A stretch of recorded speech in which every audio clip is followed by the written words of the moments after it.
Assalamualaikum warahmatullahi wabarakatuh. Halo anak-anak semua, semoga selalu dalam keadaan sehat ya. Hari ini kita masih membahas tentang tema 3F. Nah, kemarin kan kita udah belajar tentang macam-macam energi. Ada energi panas, energi listrik, cahaya, dan lain-lain. Nah, di sini kita juga harus tahu kewajiban dan hak kita untuk memanfaatkan energi.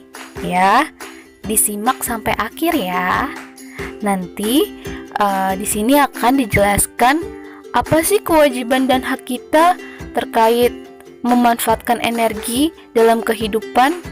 Oke, yuk disimak. Nah, setiap warga negara memiliki hak yang sama untuk dapat memanfaatkan sumber energi dalam kehidupan sehari-hari. Jadi kita memiliki hak yang sama ya, semua warga negara memiliki hak yang sama untuk memanfaatkan. Namun hak memanfaatkan sumber energi muncul setelah kita melaksanakan kewajiban anak-anak. Yuk lanjut nih. Jadi kita harus melaksanakan kewajiban terlebih dahulu sebelum kita mendapatkan hak. Jadi kita harus kewajiban dulu dilaksanakan baru dapatkan hak ya. Hak itu apa yang kita dapat, kewajiban itu yang kita laksanakan. Jadi kita laksanakan dulu ya. Nah, di sini ada kewajiban-kewajibannya nih. Apa aja sih kewajibannya dalam memanfaatkan energi? 1. Menghemat penggunaan sumber energi. Hemat. 2. Apa ya? Yang kedua adalah betul, memanfaatkan sumber energi dengan peralatan yang ramah lingkungan. Jadi harus ramah lingkungan, ya. Lanjut yang ketiga, menjaga kelestarian alam atau lingkungan. Wajib ya kita menjaga alam, lingkungan. Dan yang terakhir adalah betul, mengembangkan sumber energi alternatif seperti air, angin, dan sinar matahari untuk menggantikan bahan bakar fosil. Jadi energi alternatif itu air, angin, dan matahari. Good. Lalu kita lanjut lagi. Selanjutnya adalah sehari-hari nih kita menggunakan bahan bakar bensin kan dan solar untuk kendaraan kita serta beberapa sumber energi lain dalam kehidupan. Jadi kita nih bahan bakar bensin sama solar itu ternyata lama-kelamaan itu akan habis anak-anak. Akan habis lama-lama atau disebut juga energi yang tidak dapat diperbarui. Contohnya apa, Miss? Gas LPG bakal habis kalau lama-kelamaan. Bahan bakar minyak seperti bensin dan solar. Diingat ya. Nah, ini contoh bendanya ya. Lanjut lagi. Nah, di sini oleh karena itu kita harus memanfaatkan sumber energi dengan sebaik-baiknya, tidak berlebihan.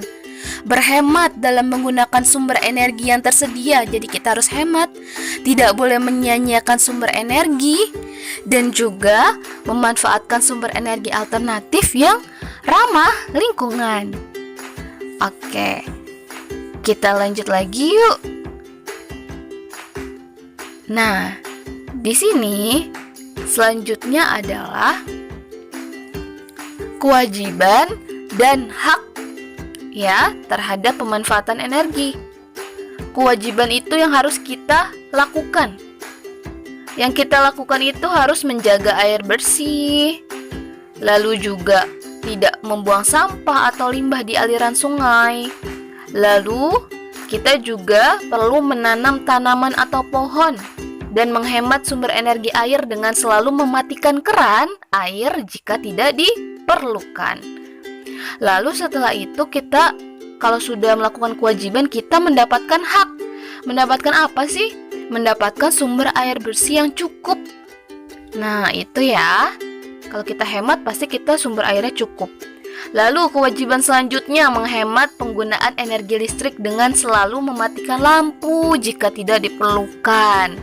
Jadi energi listrik itu kalau tidak diperlukan harus dimatikan anak-anak. Setelah kewajibannya itu, haknya kita dapat apa, Miss? Dapat penerangan yang cukup saat belajar maupun kegiatan yang lain. Harus hemat energi listrik ya. Nah, kewajiban selanjutnya adalah kita juga harus bersyukur atas makanan yang ada dengan cara menghabiskan makanan. Dan haknya yang kita peroleh adalah makanan yang bergizi untuk pertumbuhan kita. Oke, alhamdulillah, kita lanjut lagi ke kewajiban dan hak yang selanjutnya. Apalagi yang harus kita lakukan?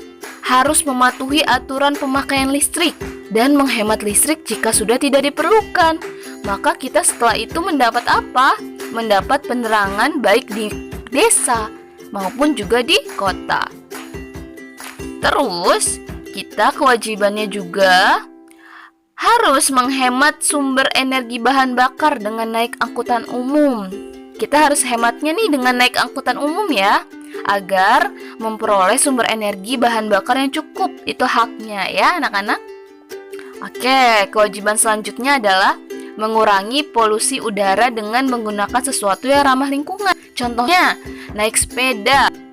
Setelah kita naik sepeda itu, yang kita dapat itu udara yang bersih, yang sehat. Itu haknya yang kita dapat, yang kita peroleh. Lanjut, kewajiban kita yang utama adalah bersyukur. Dengan cara apa? Kita tetap menjaga alam sekitar, memanfaatkan energi dengan sebaik-baiknya. Lalu, dengan menjaga alam, dengan hemat energi, kita akan tetap dapat memanfaatkan sumber energi yang dibutuhkan dalam kehidupan sehari-hari. Betul. Oke, kita lanjut lagi ya. Di sini ada perilaku hidup hemat dapat dimulai dari apa? Dari menghemat energi listrik, menghemat air, dan lain-lain. Ini contoh posternya ya. Ayo hemat listrik gitu anak-anak. Lanjut lagi ya. Nah, ini ada contoh aktivitas boros energi. Contoh aktivitas boros energi ini tidak baik ya. Sikap yang tidak baik boros energi itu. Contohnya dalam kehidupan sehari-hari itu banyak boros. Berarti kita tidak boleh melakukan ini ya. 1. Tuh, kerannya dibiarkan nyala, TV dibiarkan menyala, tidak ditonton. Padahal tidak diperlukan kan? Terus selanjutnya itu ada juga tuh, dia lagi main padahal tapi nyala TV-nya. Itu boros energi, harusnya dimatikan ya kan? Selanjutnya hemat energi, ini yang baik ya. Yang baik itu mematikan AC jika tidak diperlukan, itu hemat energi. Lanjut lagi, menggunakan sepeda yang ramah lingkungan, itu hemat energi juga. Nah, kegiatan selanjutnya yaitu mematikan lampu jika tidak diperlukan. Dan ada juga nih, iya, mematikan lampu juga ya. Tapi banyak lagi kegiatan hemat energi yang lain. Semoga yang hemat energi yang baik ini dicontoh ya anak-anak ya. Oke, alhamdulillah. Sekian, semoga bermanfaat. Terima kasih, jaga iman dan imun. Wassalamualaikum.